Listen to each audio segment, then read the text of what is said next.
30 pesos na entrance fee, pwede ka nang makapag-enjoy sa kanilang malinis at malinaw na swimming pool. Sa bukal, nagmumula ang tubig ng pool, kaya sigurado tayo na malinis ang tubig at malamig pa. Tamang-tama ngayon, summer, tiyak na mapapawi ang init ng iyong katawan. Dito, welcome kayo dito mga idol sa Lola's Haven Resort. Paniguradong mag-e-enjoy dito ang iyong buong pamilya, pati na ang ating mga tropa. 50 pesos naman ang entrance fee kapag overnight ka. Ito naman ang mga amenities nila. May big cottage, small cottage, big and small room, kayo na lang ang mamili kung saan kayo magiging komportable. Madali lang itong puntahan at madali din makita dahil katabi lang ito ng highway.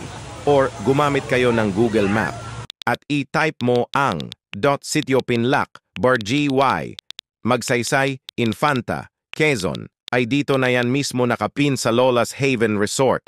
Along Marilacque Highway lang naman ito. So paano mga idol, hanggang dito na lang. Ako nga pala si Kamoteng Gala PH, ang inyong travel guide para sa iyong next travel destination. Ride safe!